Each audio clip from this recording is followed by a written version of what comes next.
Defense has just released the names of American soldiers who have been killed in the wars in Iraq and Afghanistan. Nathan B. Kars, 32 years old, Specialist, Army, Harrod, Ohio, 2nd Engineer Battalion, 176th Engineer Brigade.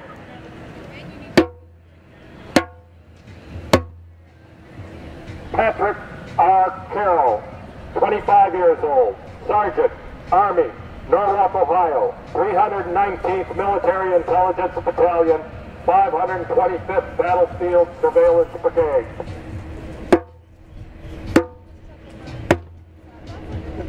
Lucas P. Bryant, 24 years old, Corporal, Marine, Westchester, Ohio, 2nd Radio Battalion.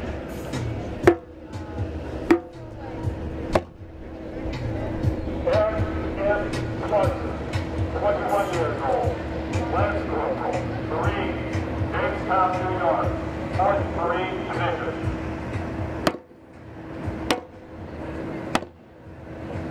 Ryan A.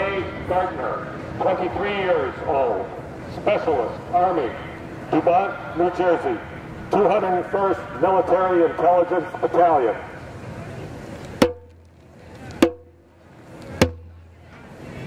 We also wish to remember all the American soldiers who have been killed in the wars in Iraq and Afghanistan. We also wish to remember all the coalition partner soldiers who have been killed in the wars in Iraq and Afghanistan. We also wish to remember all the Iraqi and Afghani civilians who have been killed by the wars in their countries. We also wish to remember all the Iraqi and Afghani civilians who have been displaced by the wars in their countries. Please join us in 1 minute of silence in memory of those who have fallen.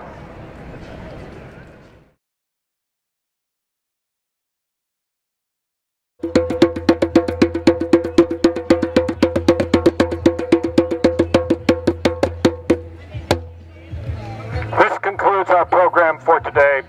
Please join us next Thursday at 1 p.m.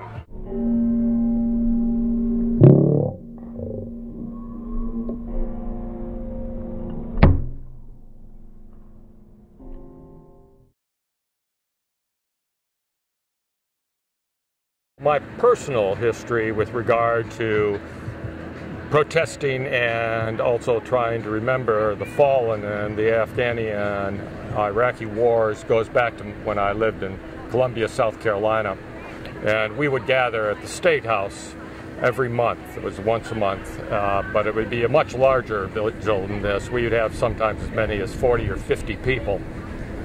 And over the years, we would be jeered and booed for the first few years, but then around 2005, the attitude began to change.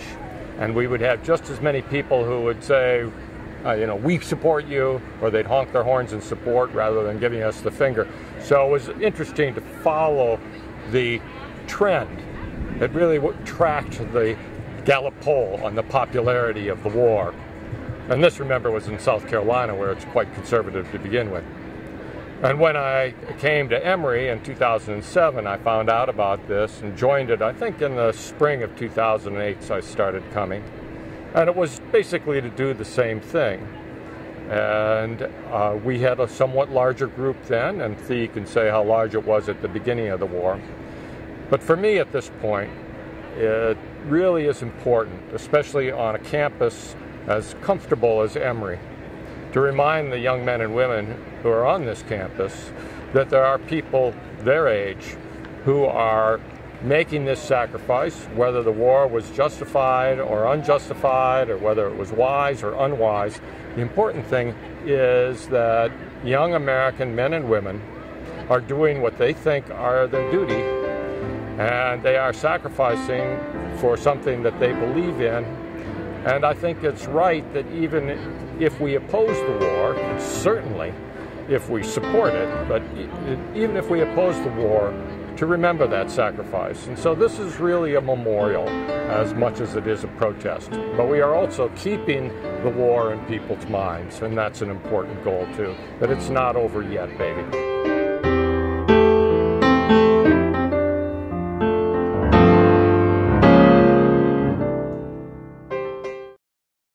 Smith, and I teach here in the religion department at Emory. I'm also a part-time clergy in our Episcopal Cathedral here in Atlanta. And I've been active in this vigil for several years. It was started by a colleague, and I immediately saw the importance of remembering the dead on the one hand and protesting the war. And actually, for me personally, I needed something to do. I was so outraged after 9/11 that there was such an outpouring of sympathy for the United States all around the world for our victims of the bombing of the Twin Towers in New York. There was such an outpouring of support for the United States, and that was mindlessly squandered by the rush to go to war, to fabricate a war on terrorism. And as an ardent advocate of nonviolent solutions to conflict, which is part of my own scholarship and witness, I needed to do something with my rage, frankly. And I discovered that the ritual of attending the vigil every week and hearing the call of the names of the dead, beating the drum, which has become my role, and so on, standing in solidarity with others, was a way to responsibly, ethically do something with my anger, and not simply to target pro-war supporters with it in an indiscriminate way, in some kind of fanatical or vicious way, but to channel it in a useful, structured way. It's been very important for me to be part of the vigil. We send out an email notice every week reminding about 150 or so persons. We used to have as many as 40 folks vigiling with us. It's now down to 5 or 6, sometimes 2 or 3. But people often tell us how important it is that we continue to make this witness, even at small numbers. In our email notice, we have a quotation from A.J. Must, M-U-S-T-E, one of the heroic activists in the American tradition, who used to stand at the White House during the Vietnam War with a candle, I think, as the legend. And he was protesting the Vietnam War. He was finally approached by a journalist who asked him, "Do you really think that your solitary witness like this is going to change the country?" And his response was, "Oh, I don't do this to change the country. I do this to keep the country from changing me." I think that's exactly where I am. In addition to my rage about the squandering of international support for our people following 9/11, I also was outraged by the